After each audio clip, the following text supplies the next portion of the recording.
Testing, testing.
Testing, testing.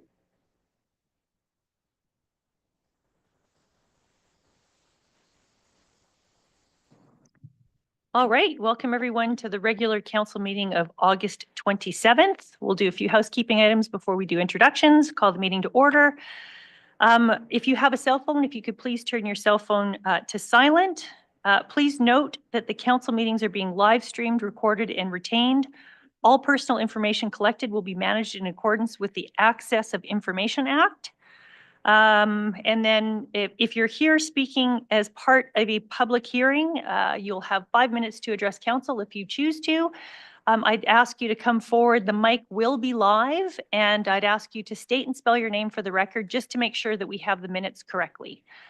And with that, I will start with introductions, and I'll turn it over to Ryan, please. Good morning, Ryan Morrison, Director of Operational Services. Good morning, I'm Chris Ratchin. I'm Director of Legislative, Community and Agricultural Services. Good morning, Margaret Bloom, Director for Planning and Development Services. Jeff Holmes, Chief Administrative Officer. Morning, Greg Harris, Division 2, that's Water Valley and Cremona area. Good morning, Jennifer Lutz, Division 7, Reed Ranch area to Olds. Good morning, Alan Miller, Division 3 Councillor. And good morning, Angela Albers, Division 5 Councillor in Reeve. Good morning, Peggy Johnson, Division 6 Councillor. Good morning, Tiffany Nixon, Division 4. Good morning, Dwayne Fulton, Division 1 Councillor. Morning, Laura Cammons, Executive Assistant. Good morning, I'm Delu Gonzalez, Planner. Good morning, Sydney Nori, Communications. Shelley French, Communications. Thank you very much. And we have an agenda in front of us. Are there any additions to the agenda? Seeing none, could I have a motion to adopt the agenda, please? Moved by Councillor Johnson. I'll call the question. All in favor? And that motion's carried. We have regular minutes from the council meeting of August 13th. Are there any errors or omissions in those minutes? Seeing none, could I have a motion to adopt those minutes made by Councillor Harris? I will call to question. All in favor? And that motion is carried. So we will move right into our first public hearing. This is agenda item 4.1.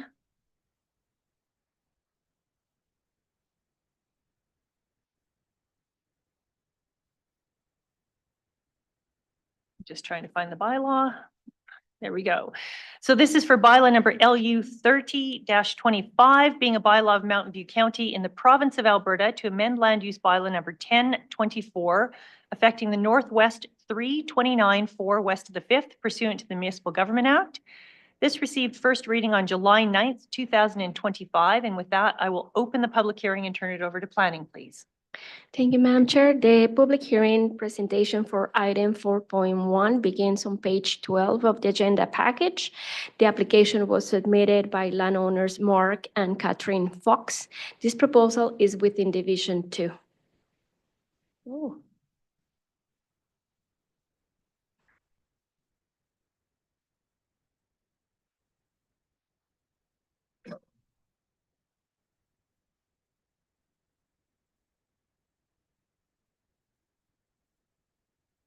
Apologies. The application is seeking reassignation of approximately 40 acres to the Agricultural 2 District with the intent to create a third title that is within a previously subdivided quarter section. The proposal is in the southern portion of the county in the rural community of Water Valley, Winchell Lake, about 7 miles south of the village of Cremona. As shown on this map, surrounding land uses are predominantly agricultural in the form of large and small-scale agricultural operations. There are several residential parcels to the southwest from this property, and the Dog Pound Rodeo Ground site is located in the adjacent quarter to the east. The topography is rolling with slopes in a south and southeast direction towards the Dog Pound Creek flowing further to the south. Soils have Canada Land Inventory Class 5 with AgriSeeds Land Suitability Rating System Class 4 as first dominant and codominant, and soils are rated as being fairly good to very good arable. No environmental significant areas identified on this property. There is a level 2 environmental significant area identified in the adjacent quarter sections to the south. This ESA is in relation to the Dogpound Creek. Oil and gas activity relates to natural gas servicing residences in the area as well as related wells. The applicant proposes to create a separate title for the northern area of the quarter section consisting of 40 acres for agricultural 2-district purposes. As indicated by the applicant, the proposal's configuration will remain consistent with the current use as farmland. Access to this proposal will be off Range Road 43. As required by policy, prior to proceeding with an application, the applicant conducted community consultation. The applicant's letter with signatures in support of this proposal are included as separate attachments for council's consideration. The historical aerial photograph shows that since 2014, the proposed area is undeveloped and has historically been and continues to be cultivated. In accordance with the Municipal Development Plan Growth Management Conceptual Strategy, this property is in the potential multi-lot residential development area where policies may support 3 titles with the balance of the quarter section as the 4th title, which is what this application proposes. The proposal seeking reassignation of 40 acres to agricultural 2-district meets the policies of the Municipal Development Plan and the requirements of the land use bylaw for new agricultural parcels. These are sidelines looking north and south of Range Road 43 and the current access approach. Subject to council approval, this approach will require to meet current standards. This picture shows the northern boundary viewed from the road at the northwest corner. And then this picture shows the view of the southern boundary from the road and the remaining land.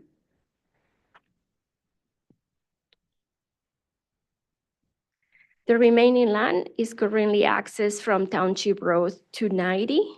This access approach is currently shared with the Dogpound Agricultural Society rodeo grounds. And this is the remaining farmland looking from an opening area in the east central area.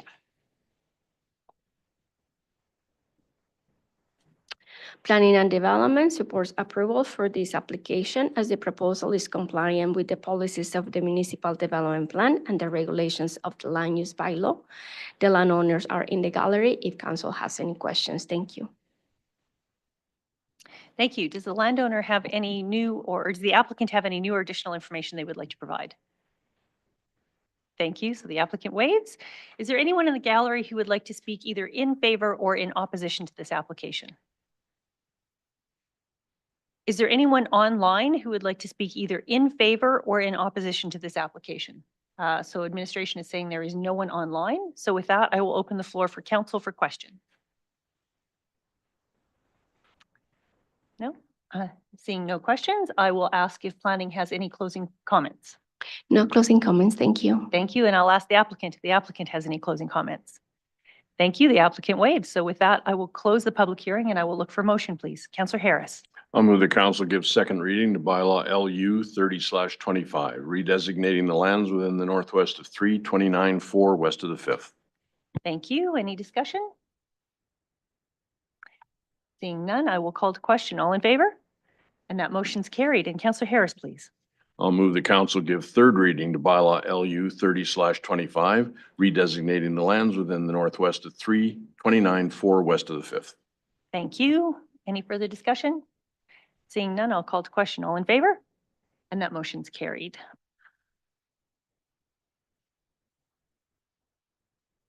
And we will move on to 6.1.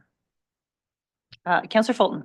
I'll move that council give first reading to bylaw LU 31/25, redesignating the lands within that portion of Southwest 36, 31 to west of the 5th, which lies west of Plan RY9. Thank you. Any discussion? I'll call to question. All in favor? And that motion's carried. Councillor Fulton. I'll further move that council set the public hearing for bylaw LU 31/25, redesignating the land within the portion of Southwest 36, 31 to west of the 5th, which lies west of Plan RY9 for October 8th, 2025 at or after 9 a.m. Thank you. Any further discussion? I'll call to question. All in favor? And that motion's carried. And 6.2, Councillor Nixon. I move that council give first reading to bylaw number LU 3425, redesignating the lands within Northwest 2133-5 west of the 5th. Thank you. Any discussion? I'll call to question. All in favor? And that motion's carried. And Councillor Nixon. I'd further move that council set the public hearing for bylaw number LU 3425, redesignating the lands within the Northwest 2133-5 west of the 5th for September 24th at or after 9 a.m. Thank you. Any discussion? I'll call to question. All in favor? And that motion's carried. And 6.3, Councillor Lutz. I move that council give first reading to bylaw number LU 3525, redesignating the lands within the Northwest 2031-28-4. Thank you. Any discussion? I'll call to question. All in favor? And that motion's carried. Councillor Lutz. And I further move that council set the public hearing for bylaw number LU 3525, redesignating the lands within Northwest 2031-28-4 for October 8th, 2025 at or after 9 a.m. Thank you. Any discussion? Call to question. All in favor? And that motion's carried. And 6.4, Councillor Miller. I'd move the council give first reading to bylaw LU 3625, redesignating the lands within that portion of the Northeast 1133-5-5, which lies east of a straight line drawn from a point on the north boundary of said quarter section 1900 feet westerly thereon from the northeast corner thereof to a point on the south boundary of said quarter 1300 feet westerly thereon the southeast corner thereof. We gave you the difficult one. Thank you. Any discussion? I'll call the question. All in favor? And that motion's carried. And Councillor Miller. Here we go. The council set the public hearing for bylaw LU 3625, redesignating the lands within that portion of Northeast 1133-5-5, which lies east of a straight line drawn from a point on the north boundary of said quarter section 1900 feet westerly thereon from the northeast corner thereof to a point on the south boundary of said quarter section 1300 feet westerly thereon from the southeast corner thereof from September 24th, 2025 on or after 9 a.m. Thank you. Any discussion? I'll call to question. All in favor? And that motion is carried. And I'm just going to request before we move on to 6.5 that we just take a 5-minute break. So we'll resume at 9:15.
All right. Thank you for that. We will resume the regular council meeting of August 27th.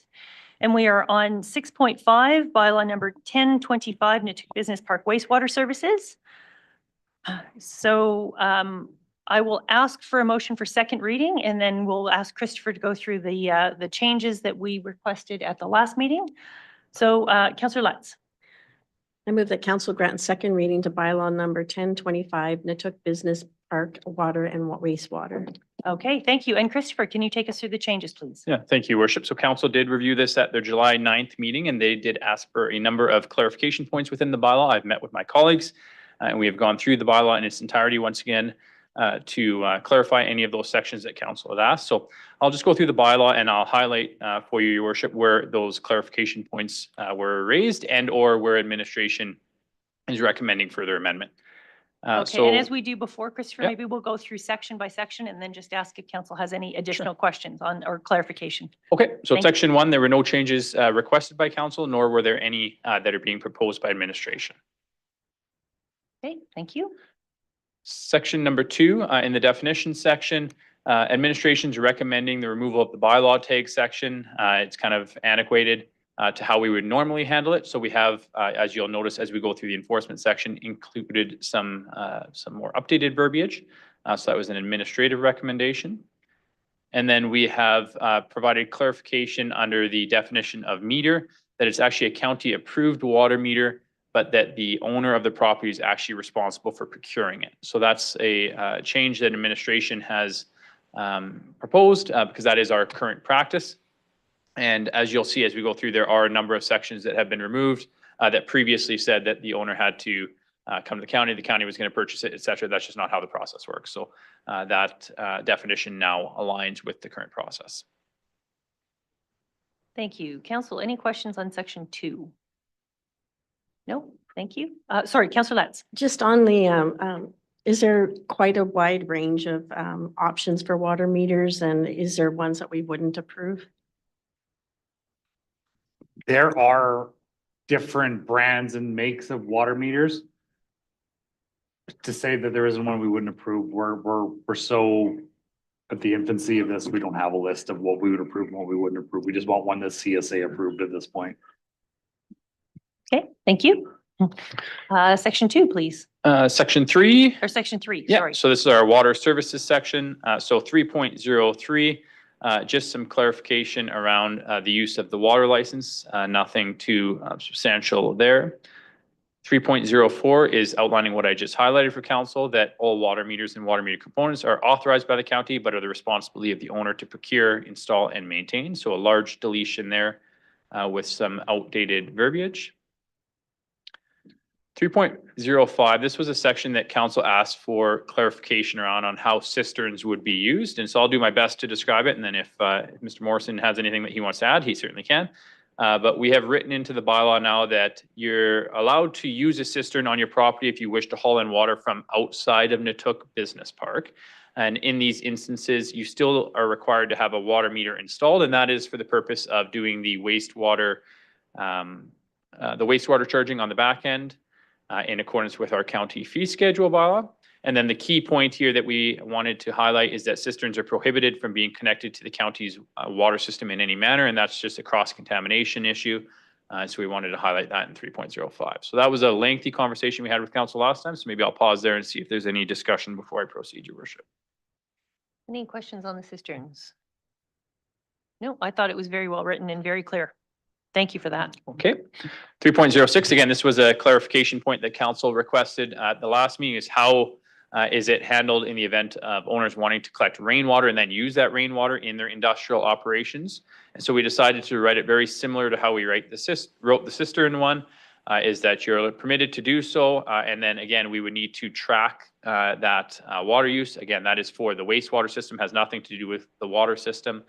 Again, wanting to highlight that they are prohibited from being connected to the water system in any manner. We have provided in here a little bit of flexibility just because there is the possibility that it's a small amount of rainwater that we would just charge a flat rate instead of actually having it metered. And that is at the owner's discretion, whether they want to meter it or just have a flat rate. And that flat rate would be contained within the county's fee schedule bylaw if council does accept this amendment to the water bylaw.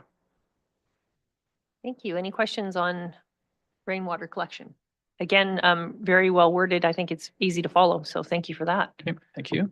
3.07, new 3.07 here, just some clarification here, removing that the county was the ones that were going to be installing, servicing the water meter or any of the water meter components. Again, that is the responsibility of the owner, but we have provided a catch-all clause here that the county does retain the right to be able to inspect the water system and any connections to the water system at our discretion.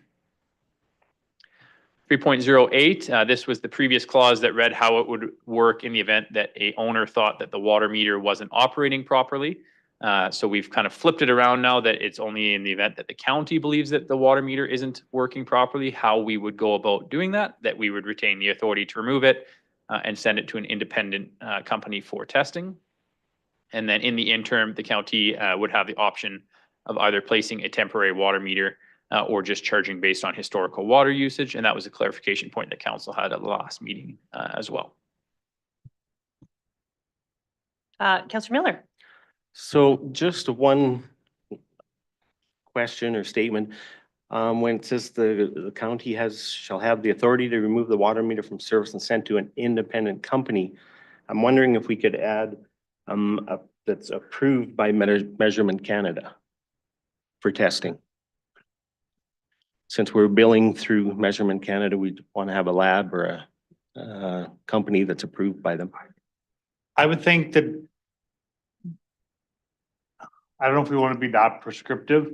The only reason I say this is with previous experience with Foothills Gas, we had to send it to an approved by Measurement Canada.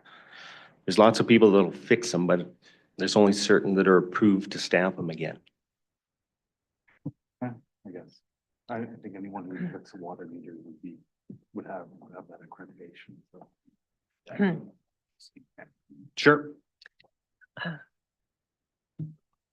So I'll have to look for a motion for that because again, it is a bylaw and we're changing the bylaw. So Councillor Miller? Yeah. So I would move that we changed 3.08, the wording where it starts and says, and sent to an independent company for testing, that the wording be changed to an independent company approved by Measurement Canada for testing.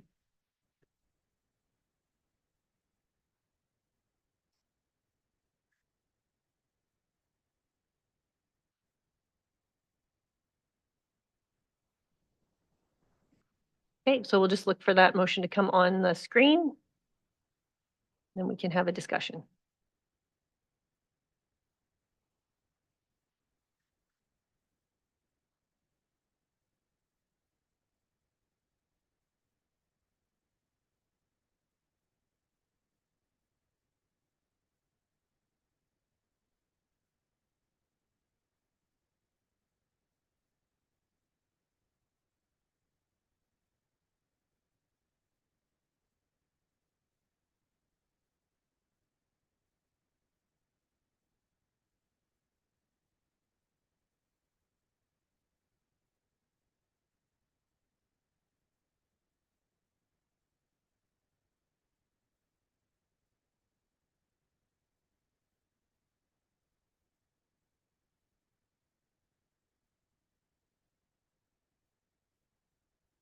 Councillor Miller, does that capture your motion? Approved by Measurement Canada, not through.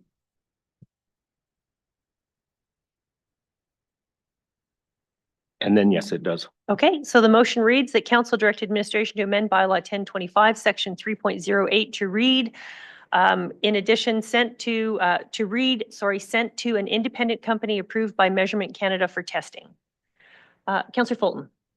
No, you're good? Okay. Is there any further discussion on this motion? Okay, so either Ryan or Christopher, just Ryan, you had mentioned about not being too prescriptive. Is there something in this by putting that there that would inhibit administration moving forward and getting the testing done? I think my only reluctance is not being fully up to date on this information. Because like the suppliers of the water meters, like EMCO and things like that in Calgary, I'm only under the assumption that like they would, I know that they repair them. I'm under the assumption since they sell them and repair them, that they would have this accreditation. It's just the unfamiliarity with the accreditation is my only stumbling point on it. Okay, and maybe just another question. If this weren't to be in there as prescriptive, how would administration normally choose the independent company to do the testing?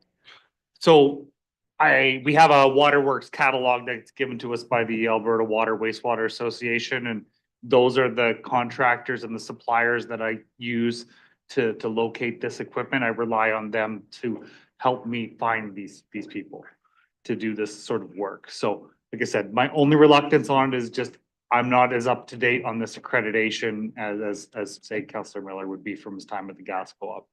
Okay, thank you. Any further discussion? Councillor Fulton. So yeah, so I think the concern is that there would be adequate and ample places that would be able to repair. But I believe the number of possible places to test would be much less. So it may be sent somewhere to get fixed and then have to go somewhere else for the testing, right? Through Measurement Canada, right? So experience there's very few that dealt with weights and measurements, right? Like it's quite a specialty thing, right? To be certified by the government, right? So. Okay. Any other discussion? Councillor Lutz. I'm just wondering if it's possible for you to take this back and check first. I know we're on second reading, but I would hate to put something in that's going to handcuff you if you're unsure about it. I can definitely look into it. Like I can find this out for sure. Okay, so we have the motion on the floor, so we will have to vote on the motion. Given the changes, we probably won't move to third reading, so we do have an option to bring this back and have the discussion. But I struggle a bit on voting on things like this when I don't know it myself either. And the fact that I believe the bylaw currently gives our administration enough direction to ensure that these things are being done correctly, I'm reluctant to put it in. But if there's no other discussion, then is there any other discussion? No, then I'll call the question. All in favor? And opposed? And so that motion's carried. And then I think it's important that we review this to ensure that you're comfortable, that administration is comfortable with this prior to third reading. Yep, we can provide that as part of the RFD when it comes back for third reading, what our research came up with. Okay, and Christopher. Okay, so we're on to 3.09 now, just a removal there, or a change here around the process again, because now it would be the county that would be following up rather than the owner following up with a water meter that may be defective. 3.10, just some immaterial changes there. 311, just opening up the verbiage there so it's not so specific because our water meter components may change. We don't have radio transmitters on any of our water meters right now. It's cost prohibitive, so just making that a little bit more generic. 3.12, again, nothing material there. 3.13 is in the event that we need to remain compliant with provincial license to divert water, we can impose restrictions on the use of water within the park. So that's kind of a necessary for us to make sure we're compliant with provincial regulations. And then there's no other changes proposed to section 3. Okay, so council, do you have any additional, is there any clarification on those changes that you would, that you want, or is there any additional discussion on any of the other sections within number 3? No? Okay, seeing none. Christopher, section 4, please. Section 4 is the wastewater services. So 4.03, we've added in that it'll be billed in accordance with the county's fee schedule bylaw. We didn't want to provide specific percentages in here anymore. We're just going to point everything to the county's fee schedule bylaw. 4.07 was an addition made by council at the last meeting, adding in Celsius after 75 degrees. And then that was all the changes proposed to section 4. Okay, council, any further discussion on section 4? Okay, Christopher. Section 5, there were no changes proposed by either council or administration to wastewater connection repairs. Council, any discussion on section 5? No, move on to section 6, please. Section 6, 6.01D, a change made by council at the last meeting to correct the wording from machine to sheen. So that change has been incorporated. Okay, anything else on section 6? Section 7. Section 7, this is the removal of the percentage of the water consumption readings, which would be billed back for wastewater. So that change would be correlated over to the fee schedule bylaw and would give council the ability to have discussions on the percentages within the fee schedule bylaw. Thank you. And section 8. Section 8, a administrative recommendation to change 8.02 from 30 days to 90 days, which is more consistent with how we handle overdue accounts on other accounts within the county, and likely is more effective than trying to deal with a account that is overdue after 30 days. And then in 8.06 and 8.07, you'll see this is where we start seeing some of the enforcement and penalty structures updated to more current verbiage, which is in alignment with other county bylaws rather than using the bylaw take process. I like the change of going to 90 days from 30 days. I think that's a much fairer, fairer process. Thank you. Is there any further discussion on section 8? Nope. And then section 9, as I've already alluded to, is just an updating on how we would handle the actual enforcement of any provisions of the bylaw. Previously, it spoke heavily around the use of bylaw tags, and this is more in alignment with our enforcement sections in other county bylaws, which is more through issuing violation tickets through POPA, the Provincial Offences Procedure Act. Councillor Harris. 9.01, the first line, it's reasonable and probable grounds. Good catch.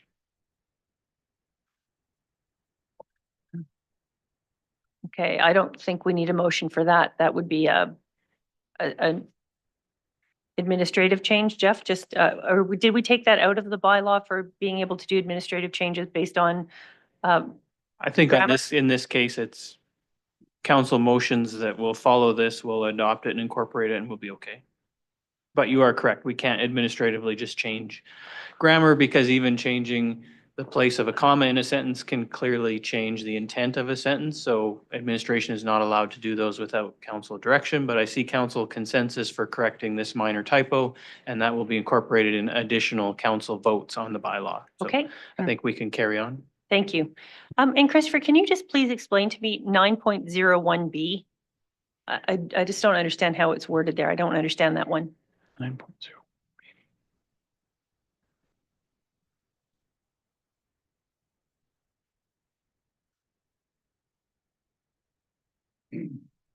Yeah, so that would be through the court proceedings. So they can either issue a ticket or they can issue essentially a summons to show up in a report, which is swearing out an information is technical terms for doing so. Okay, thank you. I figured it was something like that, but I'd never seen that it written that way before. Is that like that's the standard way things, is the standard terminology? Okay. It is, yeah. Okay, thank you. So that was all the changes to the actual bylaw, your worship. And then I would just highlight in Schedule B, we have updated some of the section references, and that just updates to the new numbering within the proposed bylaw, but no actual additional specified penalties are being proposed. Okay, Councillor Dixon. In Schedule B, 3.15, unauthorized use or interfere with a hydrant. Should we not change that to interference with a hydrant, because it's the act of interfering? Yep, we certainly could. Thank you. Okay, and again, I don't think that changes the intent. So just looking for council, if consensus is everyone is good with that. I'm seeing everyone say yes. So is there any further discussion on section 9 on the enforcement portion? No? Okay, so lots of changes, probably good. I know we'll have to give first reading, but I think it's probably prudent if this comes back for third reading once it's all marked up and we can see it. So Jeff, we have made one additional motion to amend this, and now I see we have a proposed recommendation for council to amend the bylaw as presented. Do we still say as presented, or is it as amended? I would recommend as presented and amended, and then that will incorporate the motion to change Councillor Miller's motion, as well as a couple of typo spelling things that we've changed along the way as well. Okay, thank you. So I'm looking for a motion. Councillor Johnson. Oh, sorry, Councillor Harris. I don't believe we voted on, so we have a motion on the floor right now, do we not? We do, but I think we have to, my understanding was we vote on the amendments first and then we pass the second reading. So it will come back as a clear version at third reading. Yeah, so just to clarify again, sorry for the confusion. I guess the way Robert's Rules of Order sets this up is council makes second motion, put second reading on the floor, and then deals with all of the amendments before voting on second reading. And because administration made amendments in the agenda package, we're seeking council approval, which is the motion that the Reeve has on the floor right now, to amend the bylaw as presented and amended, because we made some additional changes through the discussion. So my recommendation is council vote on that, which will accept the changes that we have just gone through and discussed, and then come back to voting on second reading for the bylaw, or dealing with additional changes and amendments that council may wish to propose. And so we got a bit thrown off at the last council meeting. How we've always done it, we've always opened a reading for a bylaw, then we've always done all of the amendments, and then we've done the voting on that reading of the bylaw. So when it comes back the next time, all of the amendments that council has made will come back for the next reading. So that's the way that we've historically done it. And so we'll do the same for this. So then we're looking for a motion to accept all the changes as presented and amended, and then we'll go back to second reading. Councillor Johnson. So I would move that council amend bylaw number 10/25, Netook Business Park, Water and Wastewater, as presented and amended. Thank you very much.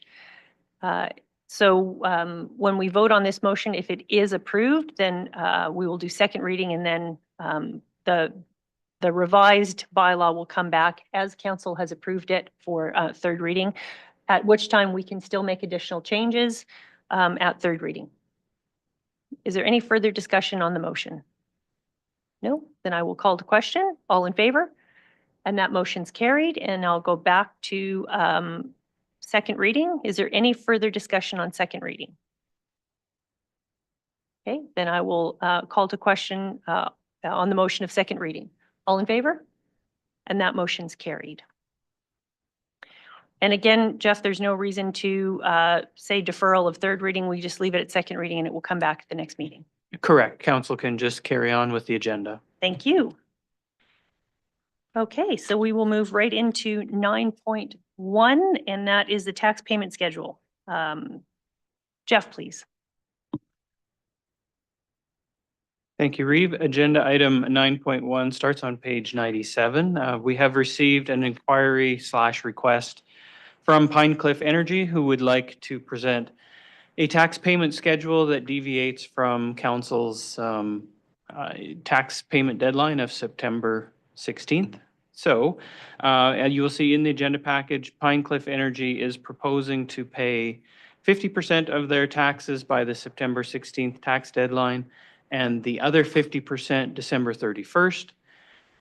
In addition, they are requesting the council waive the penalties that would be assessed onto the tax roll on September 16th of 4%, and have proposed instead they would pay a 1.5% penalty on the second half of the tax payment portion.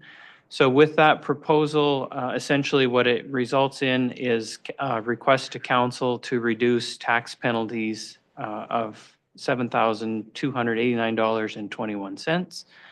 And I will turn it over to council for discussion and questions.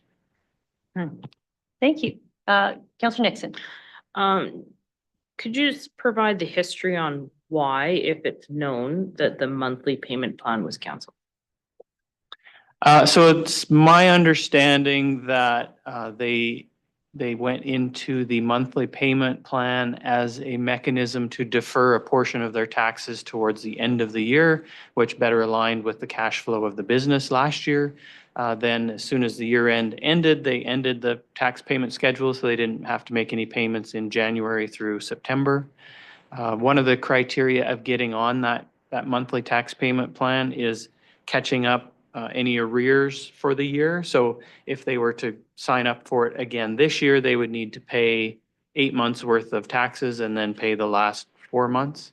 But alternatively, they have proposed what they've put in the agenda package today, which is 50% payment by the tax deadline and the other 50% deferred to the end of the year. Hey, any other discussions?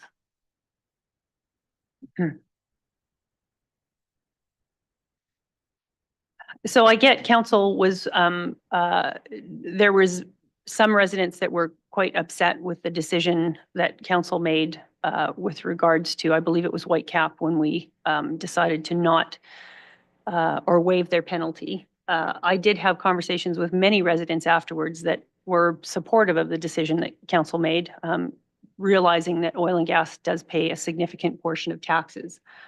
The thing I do like about this is they've been proactive and they've come forward to ask before the tax deadline to see if council would accept this. I also think it's very important when you look at the tax roll, Jeff, just to make sure they are paying $583,000 in taxes. Is that just to make sure that we've got that correct? Yeah, that is the annual tax bill this year without any penalties applied.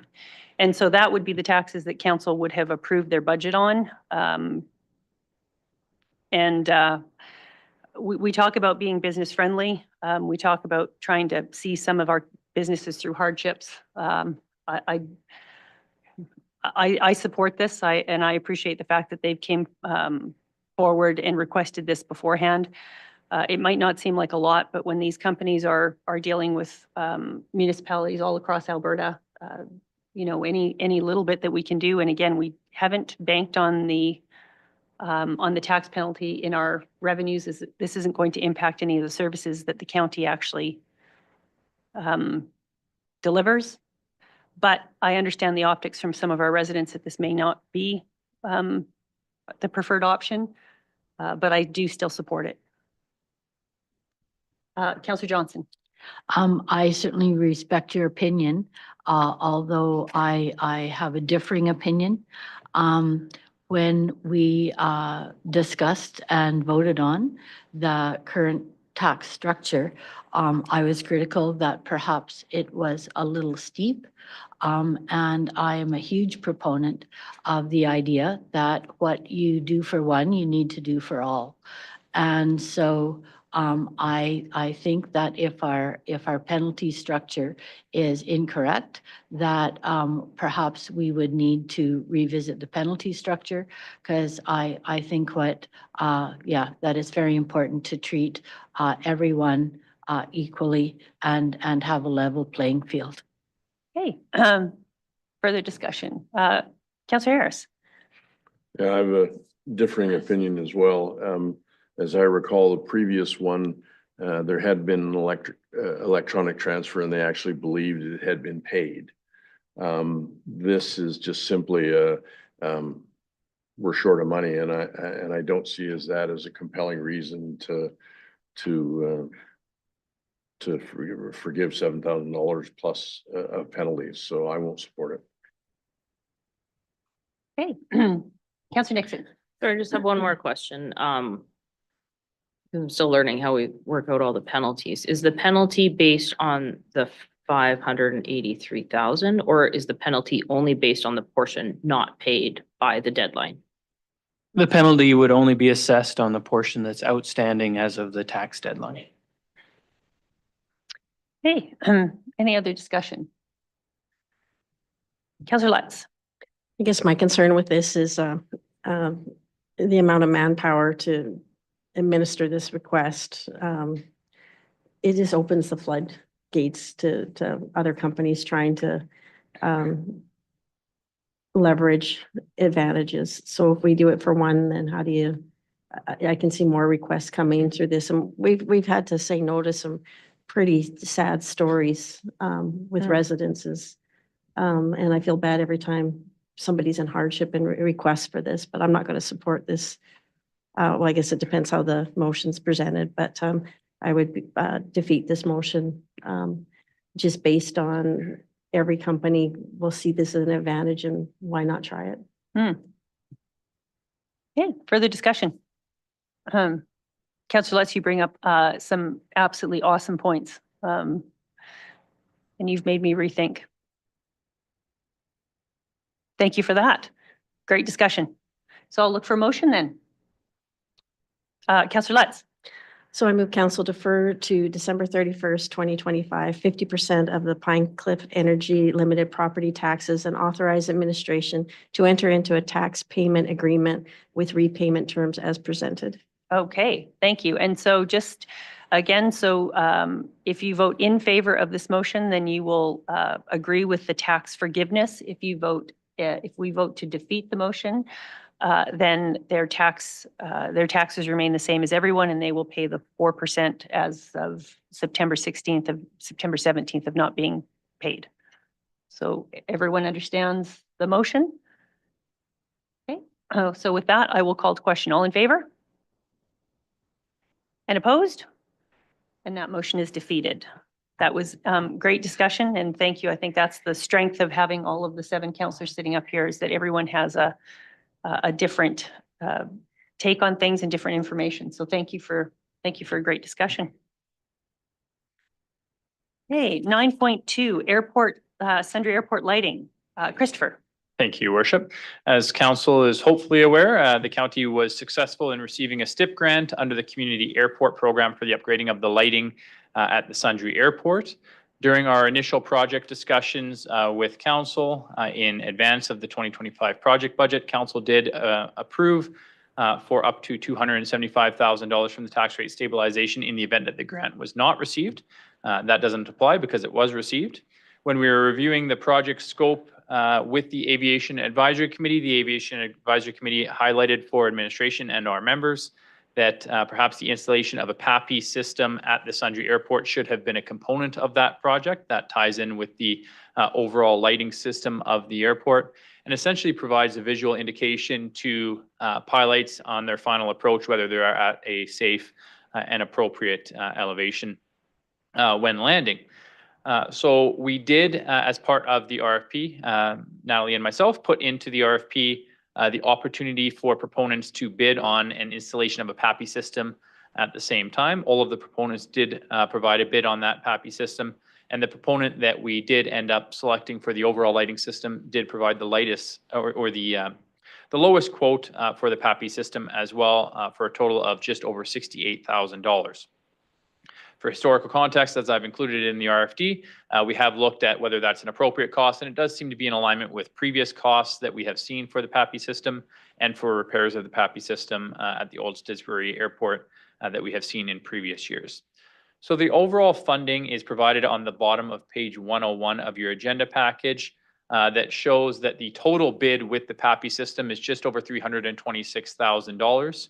We received a 75% STIP grant up to the original $275,000 budget, which provides $205,000 from the province of Alberta towards the project. And our existing approvals from the county is for $68,750. As such, if council wishes to proceed with the PAPI system installation in conjunction with the airport lighting project, then a total additional funding request is needed of $52,941. If council doesn't want to proceed with the PAPI system installation, then the project will come in under budget. So overall, what we're looking for right now from council is confirmation whether you wish to proceed with the PAPI system. If so, that would be consistent with how the Old Stittsbury Airport is currently set up. And if so, if you are comfortable with a total amount request of $55,000 from the tax rate stabilization to do so, That will cover the $52,000 overage that is needed and a little bit of contingency in the event that we have any unforeseen costs come forward. And that would make our total contribution towards the Sundre Airport lighting project $123,750. Council, questions for Christopher? Councillor Nixon.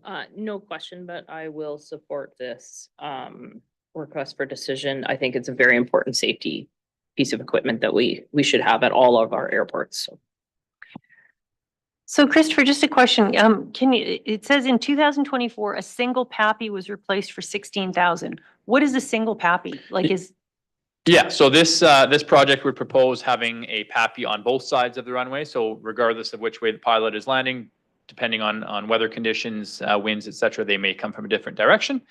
So that would be for both. In 2024, we had a incident where a pilot hit one of the PAPI systems at the old Didsbury Airport, and that was the cost for just repairing the PAPI on that one side of the runway, and didn't include any of the underground installation of the wiring, et cetera, that was required, just the actual physical component for one half of the PAPI system, I guess you could look at it. okay, and you're turning into a PAPI expert, and I am I'm not, no. probably asking you way more questions than you should get. But if council were not to move forward with this and then decide to move forward with it like in 2 years, do we lose a significant amount of value by having to re-go? Like, do we need to do it while we're trenching? Do we, how does that work? Yeah, it can certainly be deferred. The PAPI system can be installed and still a component of the overall lighting system at a later date. There are efficiencies right now when we have the contractor in there trenching. The other main benefit that we see is that we're only really affecting the users of the airport for one period of time rather than affecting them right now with no TAMs that are needed, having contractors on site, possibly using the runway, and then having to come back in a year or 2 years to then, do the PAPI system and affect them again. And that was really the benefit that the Aviation Advisory Committee looked at as well, is you're in there already trenching, they're in there already pulling wire, you're in there already dealing with the lighting system. Why wouldn't you just do this all at once rather than breaking up into multiple components? Okay, thank you. And I think when the Aviation Advisory Committee actually looked at this, the value that was brought forward was a lot less than the 68. So just, not that council still can't make this decision, but that was the recommendation from the Aviation Advisory Committee, was to look at this because we felt it was going to be, correct me if I'm wrong, somewhere 10 to 20,000. So this is significantly more than the Aviation Advisory Committee anticipated. Yeah. But potentially still very good value for money while the project's ongoing. Okay, is there any further discussion on this? No, then I will look for a motion. Councillor Nixon. I would move that council approve funding of $55,000 from the tax rate stabilization reserve to fund the complete Sundre Airport lighting project, including the PAPI system, for a total county contribution towards the project of $123,750. Thank you. Any further discussion? Councillor Lutz. Just for our ratepayers that might be questioning this, if you're not paying attention to everything, we are selling lots and we are generating some income as well to support upgrades to the airport. So I'll support this. Thank you. All right, any further discussion? So I will call to question. All in favor? And that motion's carried. And I think this is one of the very big benefits, again, of having the Aviation Advisory Committee with actual pilots and airport users in that committee, that they catch things like this and continue to look for opportunities to grow our airports.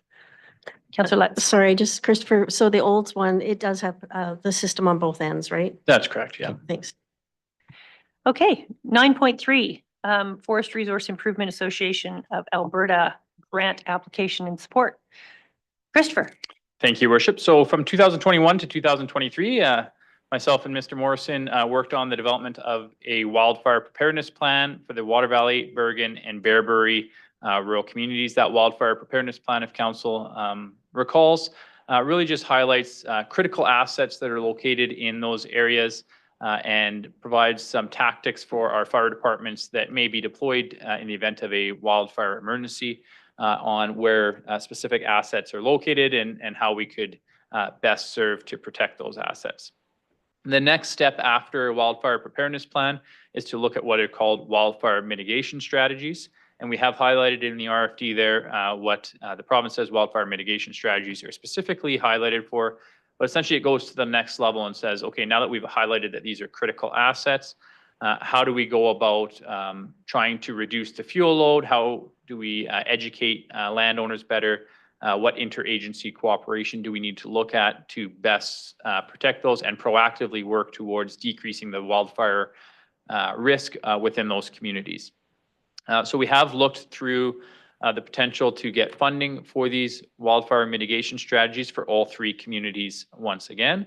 And there is currently a grant opportunity through the Forest Resource Improvement Association of Alberta, or more commonly known as FRIAA, for the Fire Smart grants to be able to apply for these types of things. As such, if we want to proceed, we need a resolution from council to be able to support our application towards FRIAA, as well as letters of support from our fire departments that are affected. And we've already secured those from both the Sundre Fire Department and the Corona and District Emergency Services Department to support our application towards FRIAA for that. So no guarantees that we will receive funding. We have met, your worship and myself has met with the Forest Resource Officer on the potential for these types of things. And there is support from forestry to move forward with the application as well. The deadline for the grant is the end of September. And as such, we would be looking to proceed immediately. And there are no municipal contributions required other than administrative time to put together the application and then subsequently the wildfire mitigation strategies if we are successful. But other than that, all we're looking for from council right now is the green light to be able to apply. Thank you. And this was a follow-up from council's direction to send a letter to the Ministry of Forestry and Parks to see how we could better work with the province to align more on fire risks and protecting our residents from fire. From that, the meeting with Kevin Hunt came about, and there was a recommendation that we look at this grant when it comes out. I don't see any downside to this at all. I think it's a great opportunity to again, just work with the province through the grant program to really look at kind of fire smarting as much as we can. And the big benefit of this one is the engagement with the residents. I think that's going to be something that's fantastic.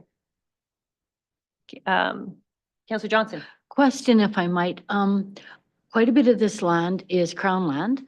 And one of the risks I think about when we talk about this is the sort of random camping that goes on the Crown land. Because it's Crown land and because we don't have a whole bunch of control over that, how will this affect the random camping on Crown land? And will it consider that as one of the risks? I guess the short answer that I would have is it probably won't get to that granular of a detail. It may look at development of policy, but I don't think that it will look towards changing any provincial policy on random camping, as you allude to, on Crown lands. I think it'll look more at fuel loads. I do know that the province has stated that, you know, when they look at the fuel loads on Crown lands or potential projects for any type of selective harvesting or reducing that fuel load, that they would rely on a wildfire mitigation strategy to then support any funding going towards those types of projects for specific blocks within the Crown land. But I don't think it'll get to that granular of a detail that says, you know, that the province should change their practices for backcountry camping or anything along those lines. Okay, Councillor Harris. Yeah, this follows what council's done in the past with the logging of our grazing leases to reduce the fuel load. In speaking with the wildfire at the Neighbors Day, I get the impression, strong impression, that they're very supportive of what the county's been doing in fire smarting and reducing that. So I think this just follows, and I'll give you a motion if you're looking for it. Sure. We'll take a motion and then Councillor Lutz.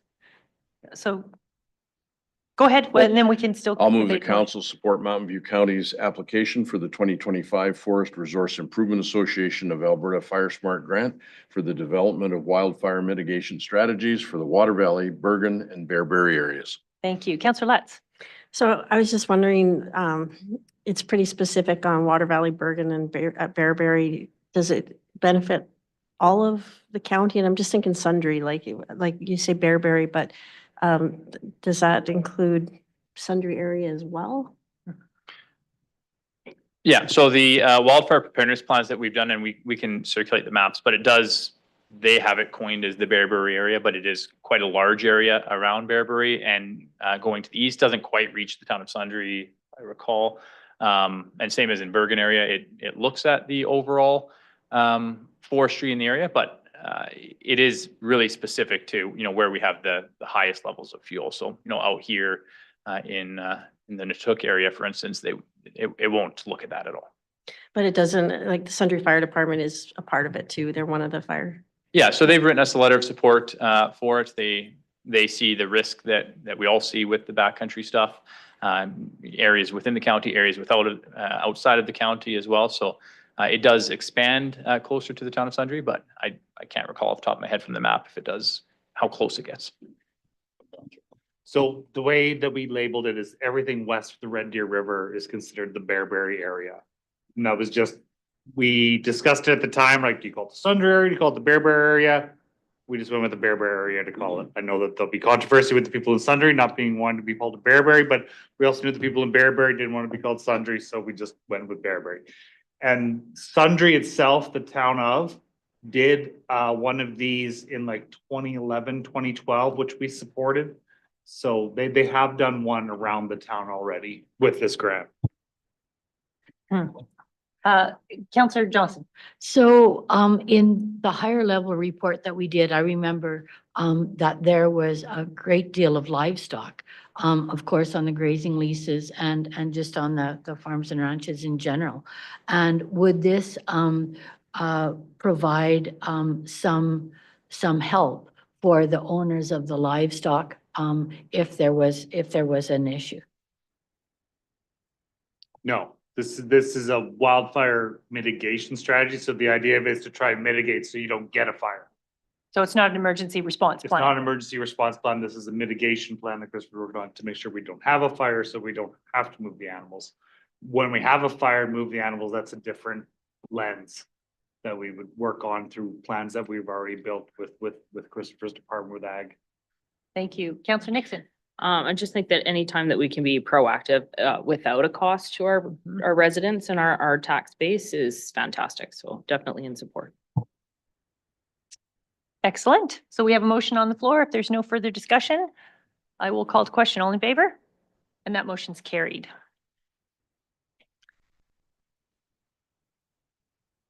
All right. So what we'll do is we'll go through council reports. We'll do everything, and then we'll finish off the regular council agenda. Then we'll take the break and go into closed session.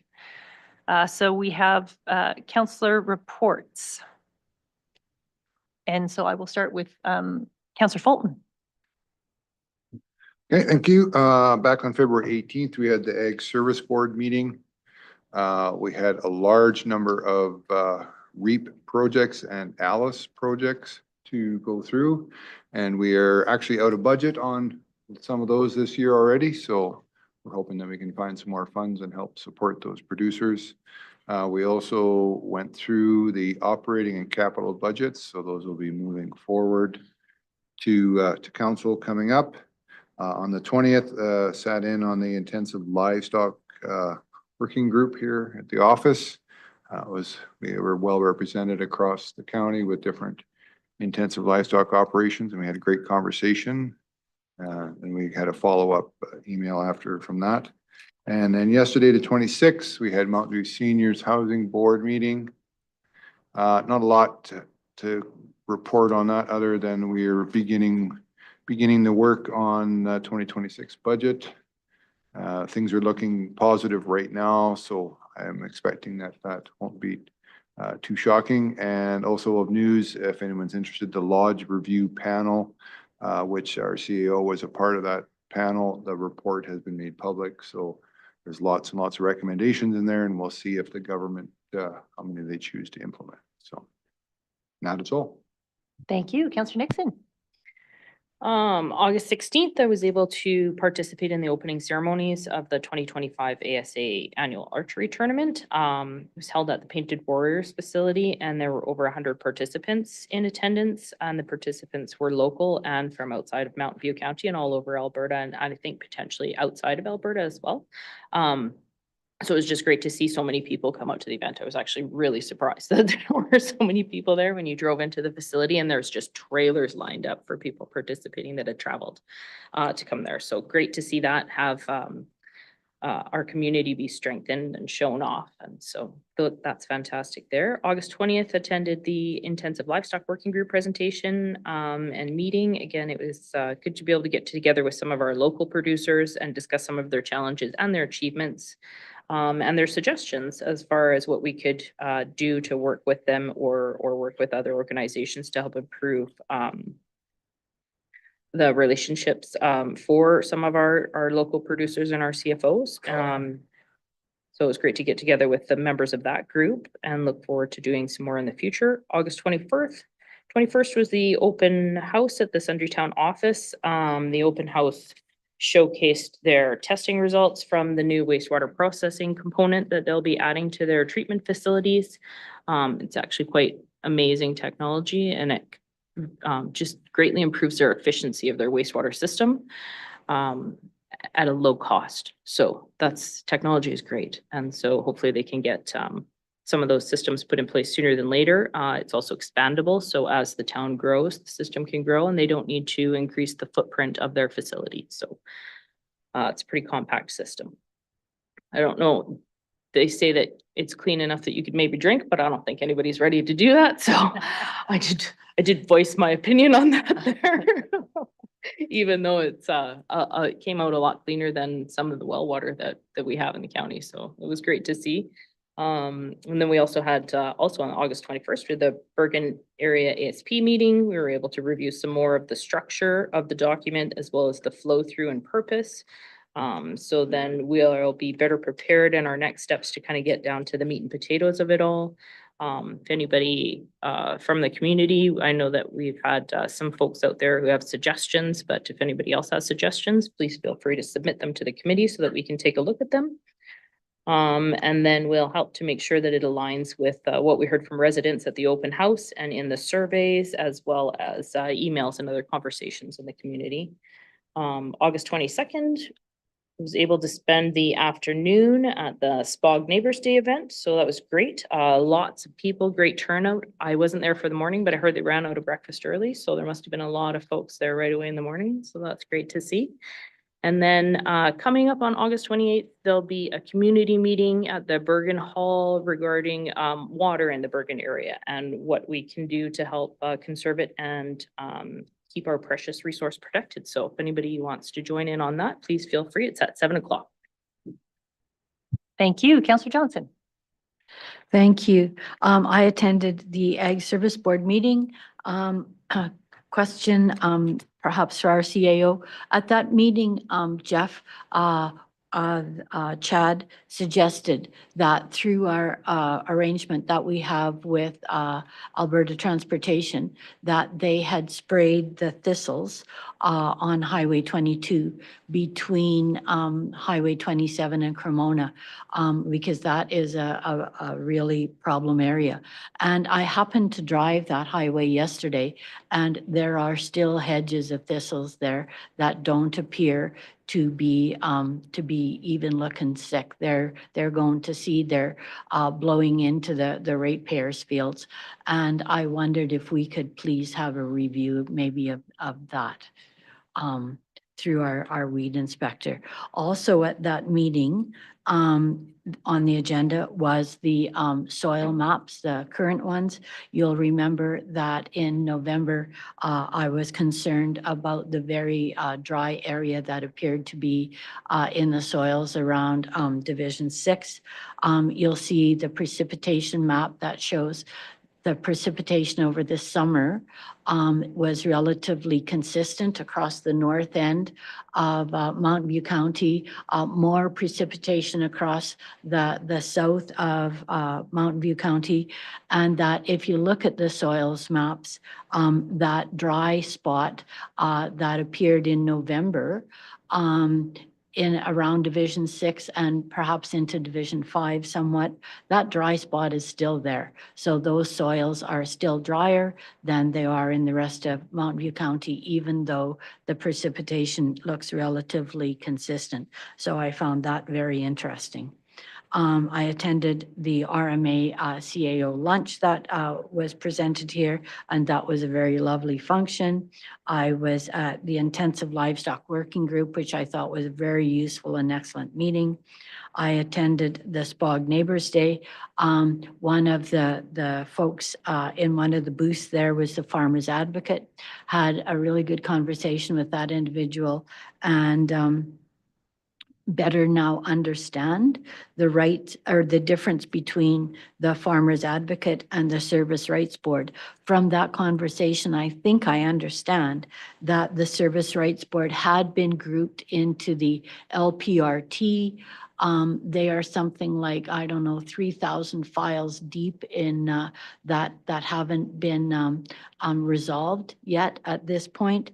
But I think that the Service Rights Board from that conversation, if I understand correctly, is now going to go back and not be part of the LPRT again, and with the hope of getting some of those back files answered. And from a community point of view, I attended briefly the Howard Smith roping. That was this weekend. Howard Smith was a former county councillor in our area and succumbed to ALS. So now his family does an ALS roping fundraiser, and it was really well attended, and really appreciate all these good things that go on in our community. So thank you for that. Thank you. Councillor Miller. So on the 16th, Dwayne, Councillor Bolton and I, we attended the Didsbury Parade, and it's about a 45-minute parade, so it was pretty long for our community. Thank you, Dwayne, for giving us the float, which was your truck to use. Appreciate that. And then on Tuesday, we had a library meeting with the Didsbury Library. They're starting to work on their budget for the upcoming year. And other than that, we've had, I've had calls from residents. Some are road questions, others were upkeep of Davidson Park questions, questions from Moles Didsbury hangars about level of service, and then inquiries about land use of ag development on ag land. And that's it. Thank you. Councillor Lutz. Yeah, thanks for other council members doing a good debrief on the meetings that we attended. But just with ASB, one other issue that came up when we looked at the budget is they had budget money for 4-H, and there was a motion to take a general look at 4-H and how the county as a whole is supporting 4-H and maybe consolidating some of the budget money so it's a little bit more predictable and consistent, and maybe we have a bit more strategic than different pots of money. So I'm looking forward to what administration brings back on that. Big thanks to staff on the RMA barbecue. Really enjoyed that, and I know staff did a lot of work to put that together with RMA. I attended the livestock working group as well, and what really impressed me is just how proactive the CFOs in our area want to be. And it surprised me a little bit that they are looking to support to form a committee with RMA to address infrastructure and road issues. And just the desire for them to hear from the community. If they are impacting the community, they want to hear about how their operations are impacting. So I thought that they were really proactive. Attended the Bergen ASB and Neighbors Day, and then the Olds ICC meeting as well. And I am really looking forward, while looking at any road closures, it's always tough with harvest and farmers the busy season doing road work. So every time we get a notice, I'm just seeing what's in Division 7 because I know I'll get the calls. And there's a big project on Highway 27 right now that's shutting down part of the road, and it's tough, but it's the right time to do road work with species at risk and all those things too. So I'll apologize in advance to farmers if we're impacting them with road closures. Councillor Harris. When you're at the end, you feel like you're just repeating the same thing over and over. So I'm just going to say CAO Services and RMA, thank you for that event. It was very worthwhile. Intensive livestock. For somebody like myself who's not on the Ag Service Board and then it's great background and it's great to hear from producers and understand some of those things for when they come to this table. Bergen Area Structure Plan that's moving right along. It's been covered. Neighbors Day, and then on the Saturday was the Water Valley Day. I was cooking pancakes. I thought Neighbors Day was better attended than last year, and I thought the interaction with the public was good. I find at these events, people who would not normally call or write or do anything to ask questions will come up to you and start to ask questions. I was interested at Neighbors Day that waste and recycling or alleged recycling is still a topic that a lot of people don't understand. And so the efforts that are going on to explain circular materials and all that stuff is great. Olds MVC, I'll leave that to the ICC to leave that to the Reeve to cover. And then yesterday, Mount View Seniors Housing, Dwayne covered that. So that's my report. Thank you. And I guess on the intensive livestock working group, the interesting thing that came out of that for me was I mean, even though we requested information on what kind of policies are negatively impacting from a municipal standpoint, we didn't really get a lot of feedback on potential changes that Mountain View County could make within their policies or land use bylaw. But what we did learn is where we can help CFOs and intensive livestock operations with advocacy. And I think that cross communication where we learn where the rubs are for that organization and those groups. And it was just as important to have our staff there to explain some of the issues and some of the impacts that the county has specifically with roads and infrastructure. And it's that education back and forth that I think was so important. And hopefully setting up the next council for more of those dialogues early on in the term so that advocacy effort can really be done from Mountain View County on behalf of our operators. So I thought that was very worthwhile and very useful.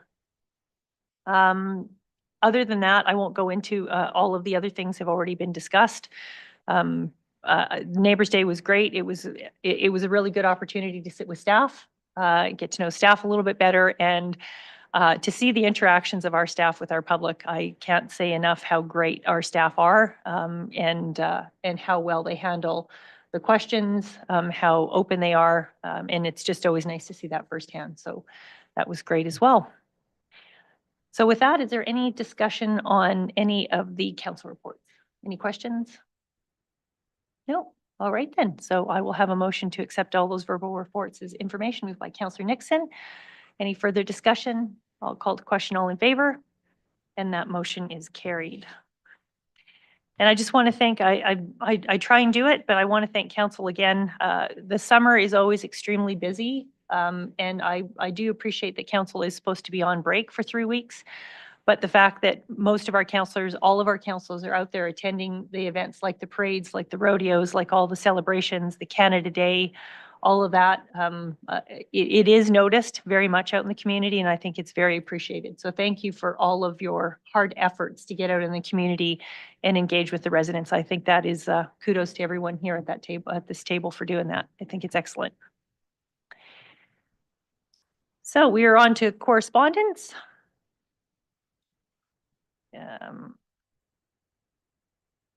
See 12.1.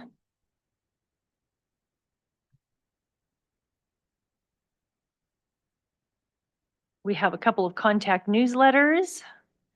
And we have a letter from the Alberta Forest Products Association thanking us for our support. And I thought that was a very nice letter in response. And it just goes to show how much our industry members do really appreciate the support we give. And I think it's also important that we do have an impact and we do make a difference when we collectively use our voices for support.